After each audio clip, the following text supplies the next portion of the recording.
혼유부 네 번째 주제 살펴봅니다. 경기도 택시 안 잡힌다. 승객은 발동동. 이렇게 제목을 붙여봤습니다. 김 박사님, 이 택시 문제가 네. 예전부터 있어 왔는데 이상하게 문제를 제기하면 당국에서는 택시 많다. 네. 그런데 시민들과 도민들은 택시 잡기 어렵다 이러거든요. 이 비대칭 왜 이런 겁니까? 지금 등록되어 있는 택시 수는 네. 지금 통계에 따르면은 358명당 한 대다. 이렇게 단순 수치에 가지고만 이야기를 하고 있는데 뭐든지 수요가 안 맞으면은 이런 현상이 나타나는 것 같아요. 등록되어 있는 대수는 많지만 그 시간대에 다니는 택시들도 많아야 되거든요. 근데 그런 수요의 불균형에 의해서 사실 택시가 부족하고 우리나라 같은 경우에는 과거에 타다 택시나 이런 것들이 있었는데 이게 불법이다 그래서 다 규제해버리고 외국에는 우버 택시 해가지고 활발해서 맞아요. 일반 국민들이나 시민들이 이제 택시 잡거나 이런 게 굉장히 쉬워졌는데 네. 현실적으로 우리나라는 지금 그런 부분부터 다 규제를 하고 있기 때문에 네. 물론 이제 거기에는 택시 관계자들과의 어떤 그런 이해관계가 네. 있어서 좀 힘들게 계속 진입을 해오고 있는 것 같은데 어쨌든 잘 안 되고 있는 부분인데 그거를 단순히 수치로만 가지고 이야기를 하면은 국민들 입장에서는 별로 어쨌든 부족하기는 하고 발을 동동 구르는 입장인데 당신들이 제시한 수치로는 그렇게 부족한 게 아니다. 이게 택시만 있는 것도 아니니까. 근데 이제 그런 부분들을 좀 해결을 해야 되는데 그런 수요의 불균형에 대해서는 딱히 이렇게 지적을 하거나 나오는 얘기들이 없는 것 같아요. 그래서 해결할 부분을 이제 그런 방향으로 조금 더 찾아갔으면 좋겠다라고 생각을 하고, 이제 아까 카카오 역시 이제 택시 업계에 발을 디뎌서 지금 콜 관련으로 또 이야기가 이슈가 많이 되고 있거든요. 절대 사업자예요, 아주. 네. 그렇죠. 네. 근데 이 택시 업계도 사실 이제 카카오가 진입을 하면서 제가 여기 올 때도 이제 택시를 타고 온다고 콜을 사실 했어요. 네. 근데 이제 이 콜이 단계별로 3분 안에, 5분 안에, 7분 안에 거리에 있는 택시를 계속 호출을 하는 시스템인데 이 시스템에서도 이제 일반 택시가 있고 또 추가적으로 요금을 주는 택시가 있는데 이 택시 업계에서도 요금을 카카오에 더 지급하는 택시는 정말 이 돈 되는 승객만 소위 말해 딱 잡아주는 역할을 하고 요금을 좀 적게 내는 택시는 가깝거나 좀 번거롭거나 귀찮은 이런 거리를 이렇게 잡아준다고 하더라고요. 그래서 그런 부분들까지 같이 확 맞물려 돌아가니까 일부 택시들은 나 오늘 거 다 벌었어 배짱이고 콜 부르면 사실 안 가고 마땅히 잡으려면 또 택시는 없고 그리고 이 택시가 자기들이 쉽게 고객이 승차를 하고 또 쉽게 내려주면 바로 이어서 또 탈 수 있는 고객들이 많은 지역을 선호하거든요. 근데 대다수의 택시를 타려고 하는 분들은 그런 지역에 있지 않아요. 네, 그렇기 때문에 택시 잡기는 힘들고 택시는 많다고 하고 그래서 이런 불균형에 가지고 좀 해결 방법을 저도 좀 정부 차원에서 이런 거 모색해야 되지 않나라는 생각이 드는데 아까도 말씀드렸지만 단순히 자꾸 수치 가지고만 얘기를 하니까 제가 접근할 방법이 없는 거예요. 이 문제는 어떻게 보세요? 이 택시 문제야말로 이 10년 전에 해결할 수 있었던 걸 놓쳤다. 그 타다 나왔을 때 전향적으로 검토했어야 되는데 당시에 그 여야 국회의원들이 거의 담합을 해가지고 말이죠. 그렇죠. 이 택시 사업자들과 결탁을 해가지고 총선을 앞두고 있었기 때문에 이거를 어떻게 보면 일부러 놓친 거다. 어떤 의견이세요?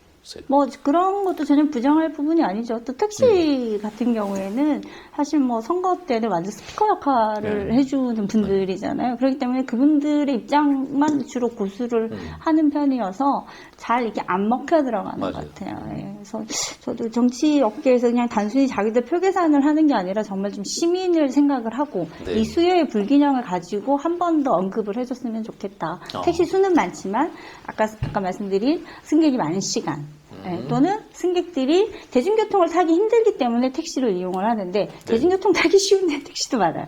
근데 대중교통 타기 힘들고 승객이 적은 데는 택시가 적은데 승객이 적은 데서 택시를 더 타야 되니까 택시가 없는 거죠.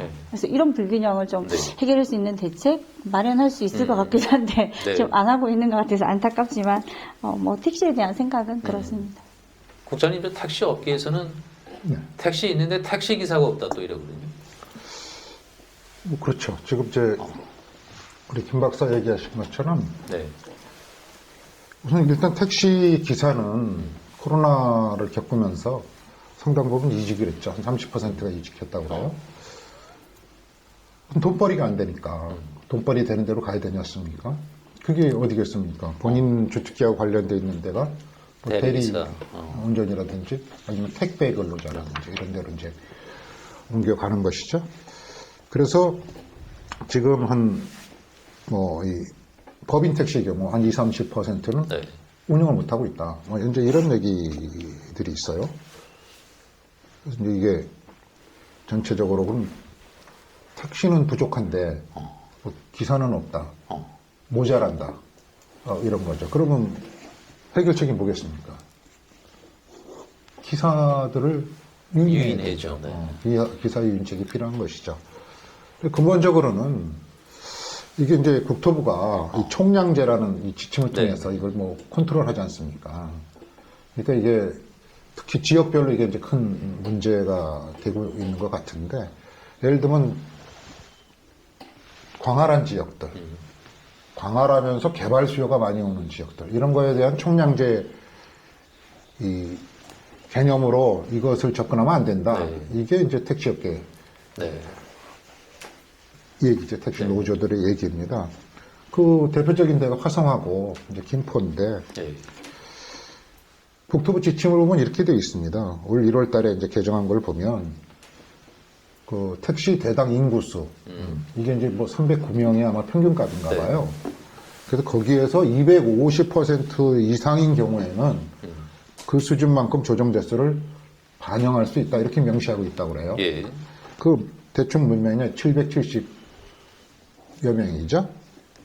근데 화성시는 90만에 1220이 되니까 736명당 택시 한 대. 김포시는 740명당 택시 한 대. 평균값보다는 2배가 넘는데, 이제 이게 정체가 안 되고 있는 것이죠. 총량제 안에 있다 이거죠. 예. 그 총량제 규제 지침 안에 있는 것이죠. 그 정부는 뭐 이런 거죠. 조건이 충족이 안 되니까, 조건이 충족이 안 되는데 마구잡이로 늘려주면, 그 다음에 또 택시가 과잉 공급돼서 그 문제를 어떻게 해결할 거냐. 이게 국토부의 입장이죠. 자, 문제는 이런 겁니다. 화성처럼 광활한 지역들에 어디는 도심이고, 어느는 공업 지역이고, 어디는 농촌 지역이고, 어디는 외딴 지역이고, 이런 식으로 광활하게 퍼져 있는 지역에서 택시를 찾기가 쉽지 않아요. 저는 며칠 전에도 그걸 경험했는데, 제가 제암리에서 수원 그 평동 우리 집까지 오는데 한 10시쯤에 한 3만 원부터 시작을 하더라고요. 대리 부르는데, 대리 부르는데도 그게 5만 원까지 올라가더라고요. 한 20분밖에 안 걸립니다. 그렇게, 왜냐하면 그 택시들이 또 대리도 잡아요. 비싼 거는. 그렇게 해서 또 오거든요. 이제 그렇게 해서 대리도 5만 원 주고 온 적이 있습니다. 그 정도로 이 지역별로 이런 그 어떤 택시, 대리기사의 난을 지금 겪고 있어요. 그래서 이것을 개발 수요, 또 그 다음에 지역의 개발 정도, 개발 속도, 이런 것들을 좀 고려해서 이 문제, 이 총량제 문제를 풀어내지 않으면 이 증차 문제는 계속해서 문제가 될 수밖에 없고, 이러다 보니까 이제 이 홈페이지 이런 데는, 시청 홈페이지 이런 데는 이런 민원이 계속해서 제기되고 있는 것이죠. 이제 이런 문제가 됐는데, 그래서 결과적으로 택시를 증차하는 문제, 그냥 무작정 증차하는 게 아니라 지역별 사정을 봐가면서 이런 지역의 현안들을 고려한 총량제 지침 완화, 이런 것들이 이제 필요할 거고, 그 다음에 근본적인 것은 아까도 말씀이 있었습니다만, 기사분들이 모자라지 않습니까? 그 기사분들 유인책을 써야죠. 뭐 뻔히 보이는 거지만 임금 인상인데, 그래서 심야택시 콜비를 뭐 올려주고, 그 다음에 뭐 부재도 또 뭐 해제해준다 그러는데, 부재 해제에 큰 효과가 없다는 것이죠. 왜냐하면 사람들이 편한 시간에 많이 몰리는 이런 지역들로 주로 운행을 하기 때문에 실질적으로 큰 효과는 없다. 부재 해제하는 게 이런 것이죠. 결과적으로 기사 유인책, 그 다음에 총량제 지침의 탄력적 운영, 이게 이 문제를 해결할 수 있는 두 가지 길이 아닌가, 저는 이렇게 보고 있습니다. 김 박사님, 스마트 도시 문화와 관련해서 이 교통, 택시 아이디어 있으실 것 같은데. 뭐 딱히 지금 뭐 수요를 어떻게 지금 분산해가지고 그걸 활용할까라는 거는 사실 숙제로 남아있고요. 택시 같은 경우에는 그러면 대중교통 수요를 오히려 늘리는 게 문제 해결 방안이 될 수 있지 않을까라는 생각이 들거든요. 근데 이제 보통 대중교통을 아까도 말씀드렸지만 타지 않는 이유는 타지 않아서가 아니라 못 타서거든요. 시간적으로 안 맞다든가 이런 부분 때문에. 그래서 대중교통에서 버스라든지 이런 부분의 증차를 조금 늘리고 이 버스를 기존에 있는 노선을 좀 변경을 해가지고 시민들이 많이 다니는 곳은 어차피 더 자주 가기는 할 거예요. 노선도 더 많고. 근데 이제 자주 안 가는 부분에 택시 수요가 더 필요한데 그런 부분에 대한 노선 개발을 조금 해야 되지 않나라는 생각이 들어요. 그래서 택시를 가지고 뭔가를, 물론 이제 택시 기사도 늘리고 이 택시를 대중교통 범주 속에 딱 집어 넣어가지고 뭐 공공성 역할을 갖고 갈 수 있게 하면은 뭐 좋긴 하겠지만 또 많은 예산이 투입되는 부분이다 보니 그런 부분까지 손대려면 힘들고 어쨌든 수요 조절을 좀 하는 게 우선 급습니다. 그래서 특히나 이제 경기도민들 같은 경우에는 서울로 출퇴근하는 분들이 많은데 뭐 서울로 가면서 사실 대중교통 택시를 타기에는 아직 무리수가 있죠.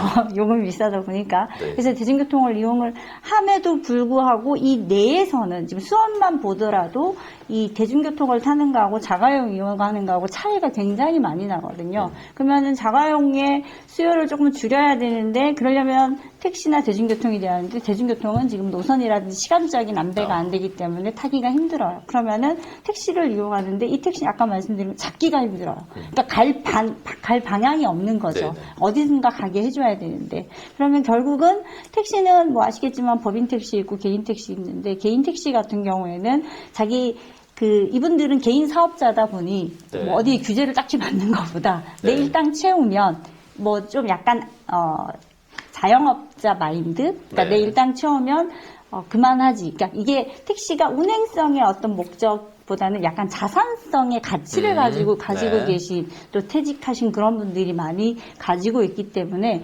그분들을 막 통제하거나 뭔가를 요구하기에는 조금 애로사항이 있는 것 같고 그러면 결국은 이야기하는 게 법인 택시인데 법인 택시 역시 아까 말씀하신 기사가 좀 없는 문제와 또 법인 택시 법인 택시를 운행하기 위해서 또 이렇게 택시 회사들이 또 갖춰야 될 여러 가지 문제가 있기 때문에 그런 부분들하고 늘 상충돼서 문제가 발생을 하는데 여기에 대한 뭐 사실 해결책이 뭐 하루아침에 제가 쫙 내놓으면 이 사회 문제가 되지도 않겠죠. 그래서 많은 연구가 앞으로도 계속 필요할 것 같고 수원 같은 경우에는 이제 뭐 트램이라는 어떤 대중교통 시스템을 앞으로 운행할 거다라고 계획만 지금 수년째 내놓고 있는데 아직 실행은 안 되고 있는 상태인데 아무튼 이런 문제들을 좀 해소하기 위해서는 교통 시스템을 좀 변화하고 뭐 대중교통에 대한 노선에 대한 고민을 더 해봐야 된다. 뭐 그렇게 좀 말씀드리고 싶어요. 아주 구조적인 문제점을 잘 짚어주셨네요. 해답은 현장에 있다 이런 말도 있지 않습니까? 이 공무원들이 뭐 물론 지금도 열심히 합니다만은 이 디테일을 좀 잘 챙겨야 될 것 같습니다. 그리고 국토부의 그 택시 총량제라는 거 너무 획일적이다. 그렇죠. 이런 느낌이 드네요. 경기도 택시 안 잡힌다. 승객은 발동동. 이 문제는 여기서 맺겠습니다.